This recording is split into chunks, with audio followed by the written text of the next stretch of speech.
Les amis, je suis très heureux et honoré de vous présenter ce tout nouveau format. Pour ceux qui me suivent sur Instagram, TikTok et YouTube, vous le savez, je prépare une toute nouvelle série de vidéos que je vais diviser en plusieurs chapitres. Donc si tu as envie de découvrir les métiers liés au sport de l'automobile, le rallye et ses coulisses, je t'invite à me suivre, à me dire ce que tu en penses en commentaire, à me donner un max de force.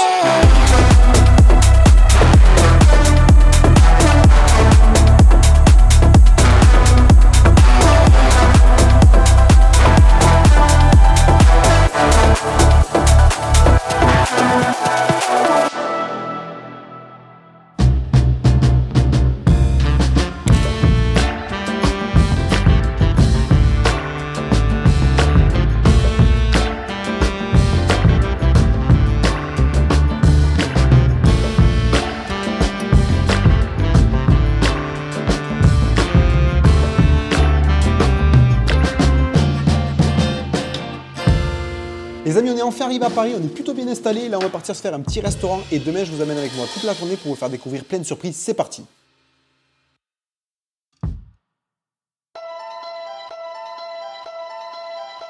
Are you falling? Calling you? Are you falling? Calling you?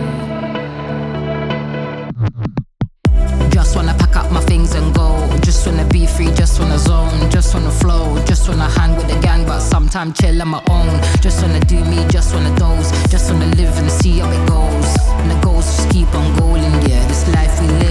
On est enfin arrivé à la Paris Games Week, franchement les stands sont incroyables. On va aller rejoindre la FFSA sur leur stand à l'occasion de Rally Jeune. Ils font une sélection Sim Racing comme je vous l'avais dit sur mes réseaux sociaux. On va essayer de se qualifier, voir si on y arrive. On va essayer aussi de discuter avec pas mal de monde, discuter du métier, du rallye, etc. Je vais vous partager tout ça dans cette vidéo, c'est parti.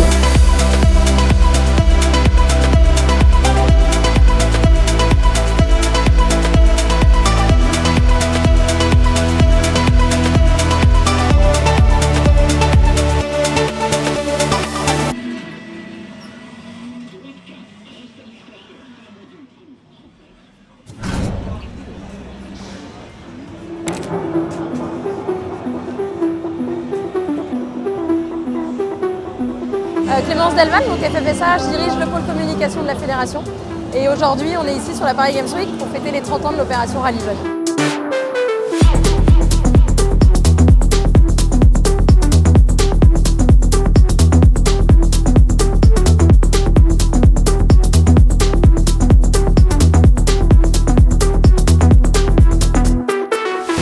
Alors, on a organisé un stand autour de nos simulateurs Sim Racing.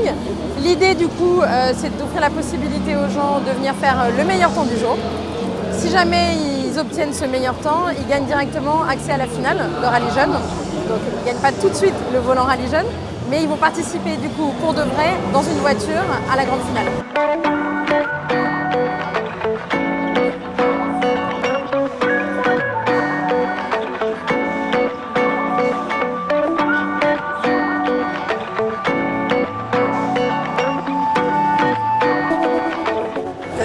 Ouais, bah normalement, qualifié provisoirement, ça s'est super bien passé. Les sensations avec le volant, elles étaient plutôt bonnes. Au début, j'ai galéré, franchement, surtout avec la pédale de frein, et ensuite ça a été. Ouais. Donc j'ai pris mes marques petit à petit, j'ai amélioré mes temps à chaque passage, et puis bah on verra si ça va jusqu'au bout.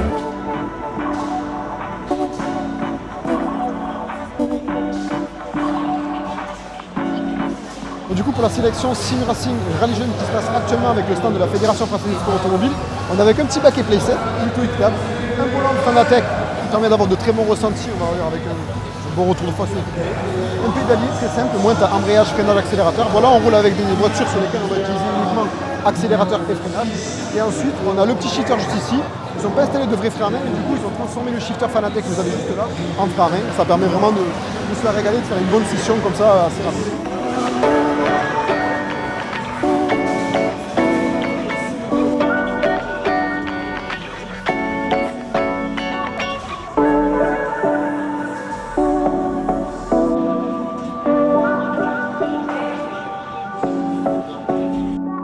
Bon du coup, Alexis, toi, qu'est-ce que tu fais au sein de la FFSA?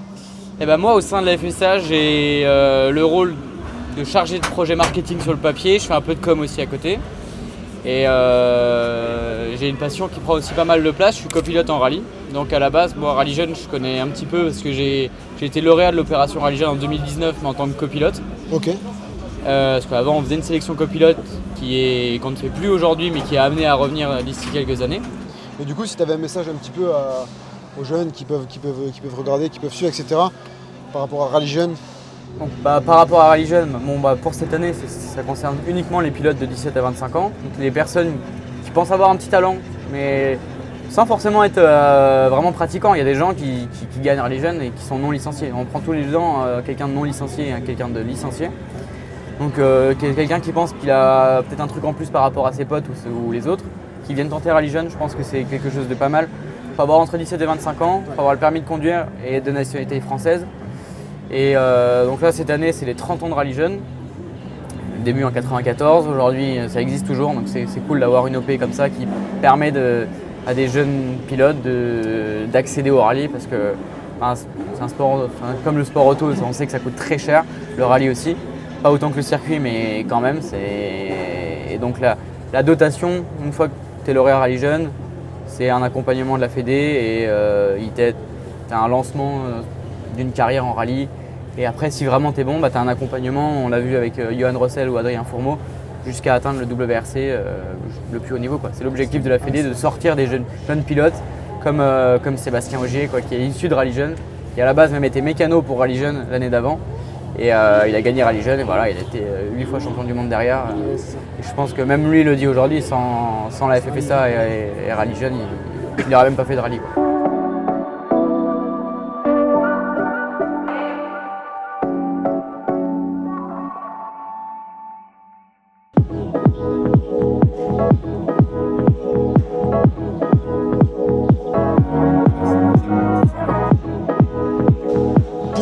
La FFSA et Michelin Motorsport ont collaboré pour leur présence à la Paris Games Week. L'occasion pour moi de rencontrer Nicolas, l'un des ingénieurs performance pneus de la marque. Moi je suis ingénieur performance pneus. J'utilise la simulation au quotidien pour développer les pneus de demain, pour les championnats de compétition et pour les futurs véhicules de route.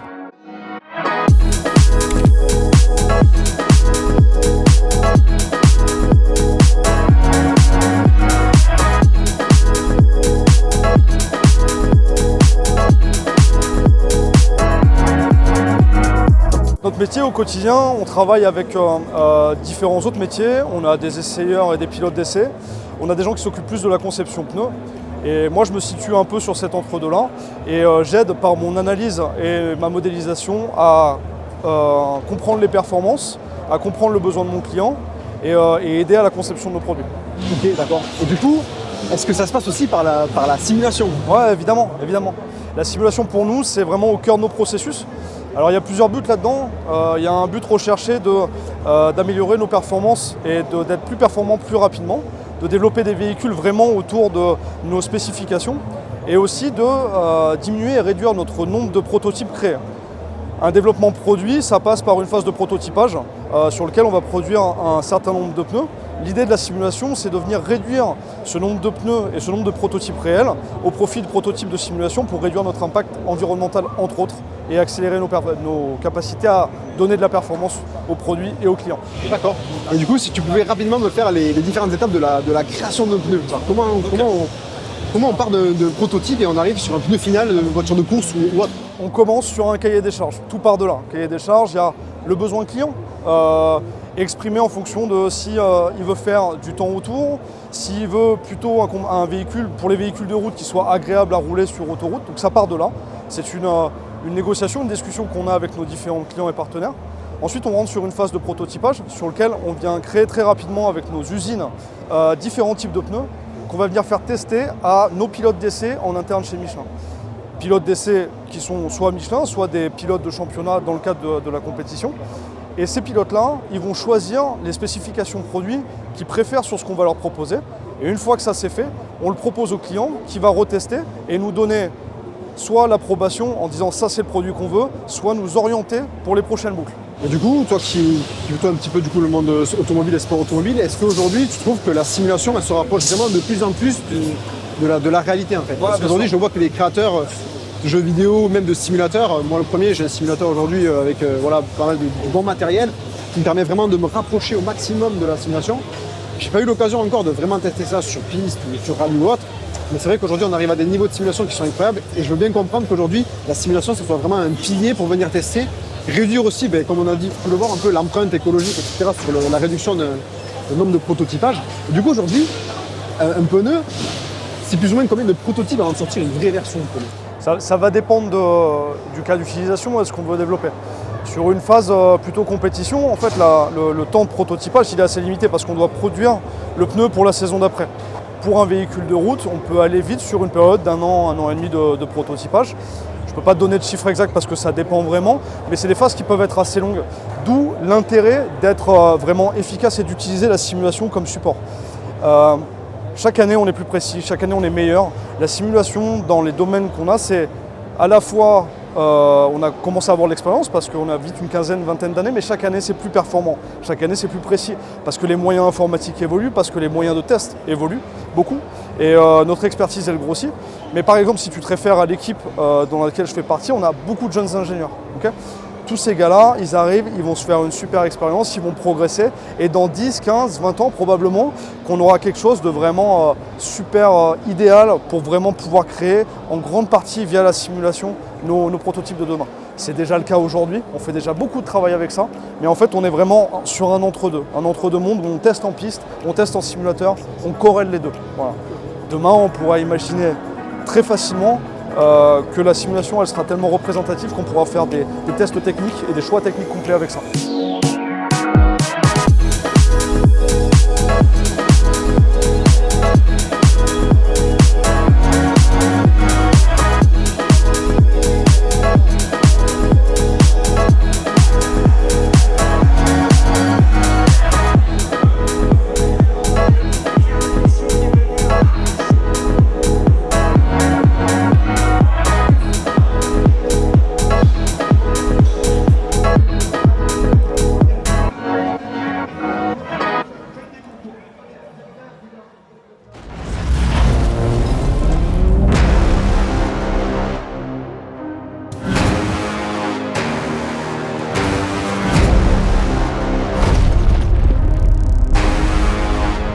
Les amis, en baladant dans les allées, j'ai découvert le stand de la gendarmerie et ses intervenants. Cette rencontre a été vraiment intéressante et j'avais envie de la partager avec vous car j'ai pu échanger sur un sujet qui touche beaucoup de personnes, le cyberharcèlement.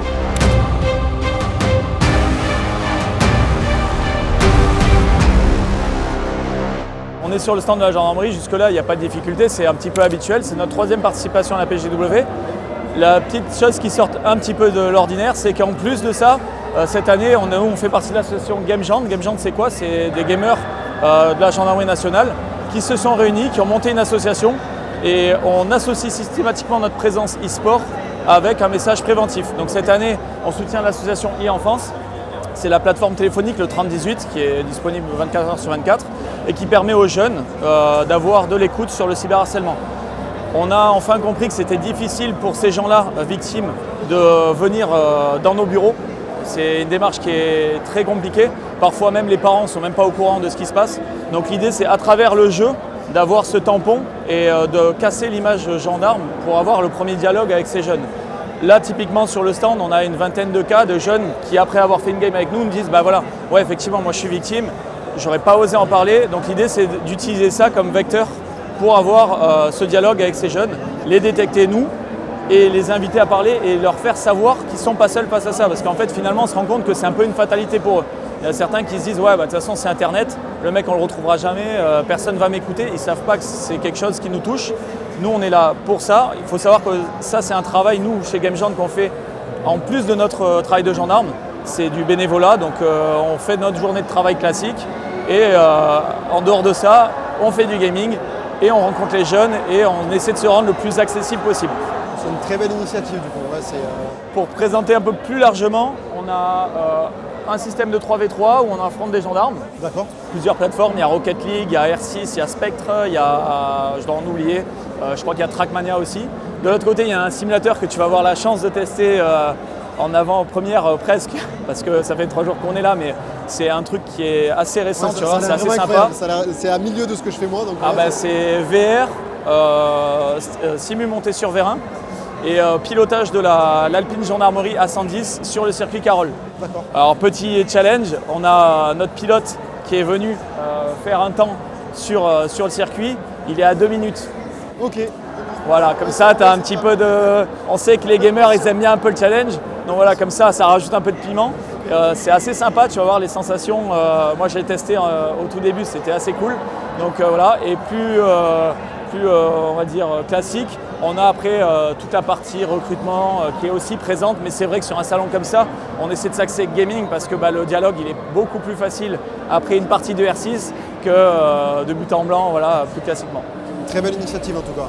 Merci à vous. Ce que je tiens aussi à rajouter, c'est que c'est grâce à des gens comme toi et peu importe leur notoriété, nous il n'y a pas de hiérarchie dans le fait d'être connu, on s'en fout. Ce qui compte, c'est que ces jeunes-là, victimes ou témoins, sachent qu'ils ont une oreille, qu'ils ne sont pas seuls et à travers ta notoriété, quelle qu'elle soit, si on arrive à toucher une personne de plus, pour nous le combat il est gagné. Voilà. Donc merci à toi de nous donner du temps, merci de faire savoir que ça existe. Et c'est un plaisir, je pense qu'on va le retrouver après sur le Simu pour rentrer un peu dans le vif du sujet parce que c'est ce que tout le monde attend.